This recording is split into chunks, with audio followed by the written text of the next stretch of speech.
I want to share with you this morning that I love lighthouses. When I was visiting with John Rogers in his office, he had a poster of all 45 of the lighthouses of Wisconsin. Did you know that Sheboygan's North Point Lighthouse was first lit in 1839? That was just 2 years after the Methodist Episcopal Mission was founded here, that has now become St. Luke's. The lighthouse, I believe, is an appropriate metaphor for the church. We share a common mission to shine light in the darkness, to guide ships along with the precious cargo of their passengers into safe harbors. Do you know that old hymn by Fanny Crosby of rescue the perishing, care for the dying, Jesus is merciful, Jesus will save. I grew up with that old hymn, and it still has a very emotional attachment for me. And have you heard of the story of the lighthouse rescue mission? That whenever there was a boat that was caught in a dangerous storm, that they would send out a boat with a crew to be able to go out and to bring them back safely. It reminds me of the famous Coast Guard's quote, "The Blue Book says we have to go out. It doesn't say a blank thing about having to come back." They trained hard because they knew that their mission was so vitally important, that they knew that sailors that were at risk were counting upon them to be able to come through in their time when they were lost or dying. Over time, the mission at the lighthouse grew, and it attracted more people that wanted to be a part of that very important job that the lighthouse was doing. And along with the new people, they wanted to improve their facilities. They wanted to add carpeting. They wanted to be able to have more comfortable benches for whenever they would gather together and share the stories of their rescues on the stormy seas. But over time, they weren't as eager to go out into the storm anymore. They didn't want to leave their comfortable seats and their places of safety in the lighthouse. And when the brave ones that did go out bring some sailor back that was all wet and muddy and smelly, people complained. And so they decided that they would build an auxiliary annex to be able to put people in that to be able to let them warm up and dry out and to be able to recover. If you hear me say it once this year, you'll hear me say it a dozen times. What is our mission? Why do we exist as the Church of Jesus Christ? That we are called to be a church for others, not for ourselves. Even the baptismal vow that we took as a congregation this morning to raise this child in a Christian environment, in the Christian faith, including, if you read the fine print, a search and rescue operation, if that's what's needed to be able to accomplish the vow that we have taken. And I don't know how many of our baptized members before the age of confirmation are in that missing in action category, and who would go from our congregation to be able to find them and bring them back. Today's gospel is about the disciples and Jesus crossing the Sea of Galilee. Because the sea is shallow, whenever it makes sense if you're on the sea to hug the shoreline, to be able to stay close enough to the shore that if a storm does suddenly blow up, that you're able to make it to the shore and be safe. And yet Jesus charts the course right across the middle of the sea. He had had a very busy day that day, teaching crowds and his disciples all about the parables of God's kingdom. And tomorrow he has a very busy day in his daytimer. He has to cast out a legion of demons, raise a 12-year-old from the dead, and an unscheduled healing with a woman who has an issue of blood. A very crowded day indeed. But when the dangerous storm comes up, where is Jesus? Asleep in the stern on a pillow. What? Why isn't he doing something for us? I think the early church saw itself in the image of a boat, that they had been gathered together and they put out together onto the sea, and that Jesus was with them. Jesus was in the boat. And they resonated with this image of the church as the boat, and that had a powerful impact on their understanding of Jesus and his powers.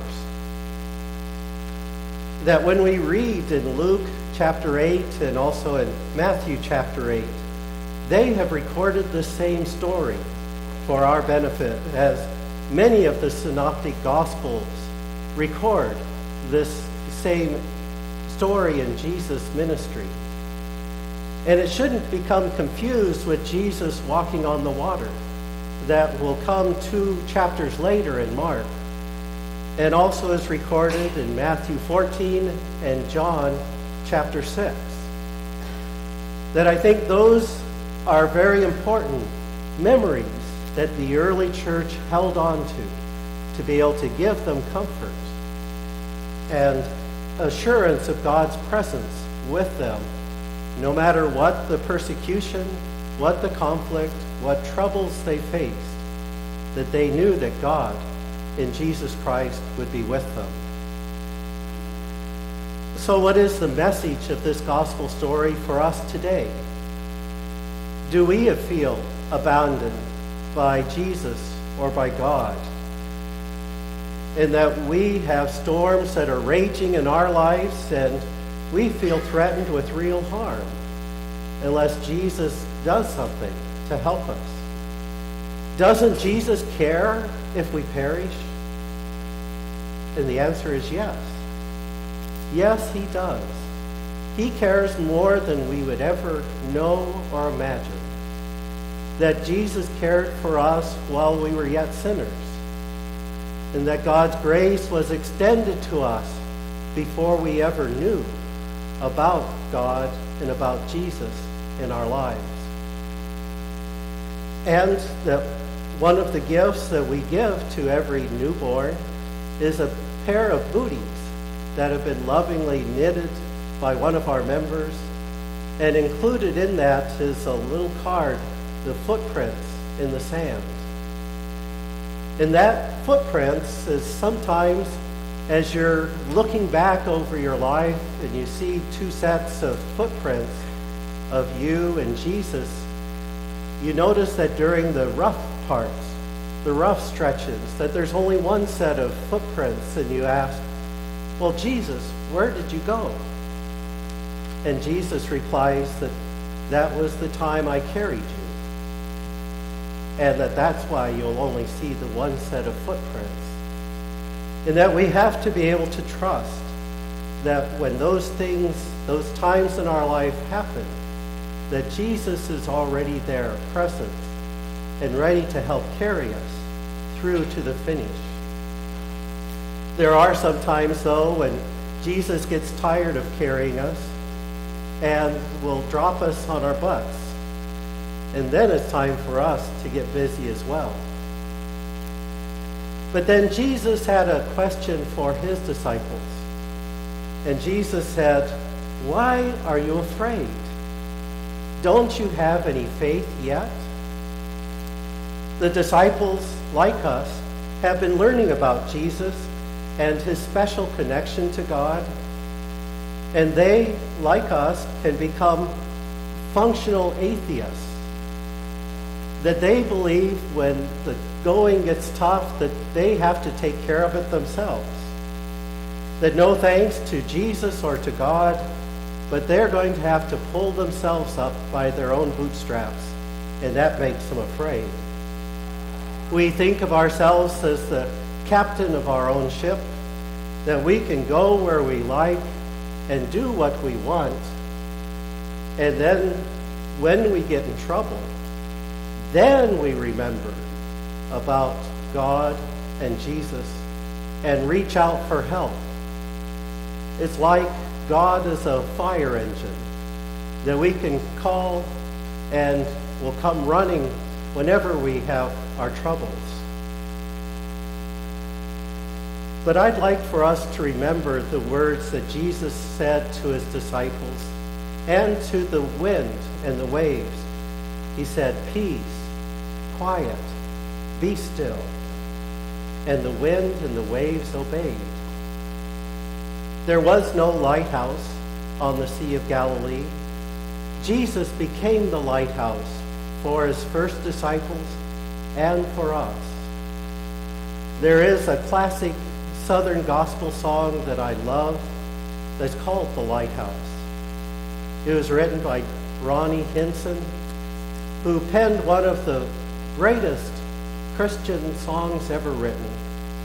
If it wasn't for the lighthouse, where would this ship be?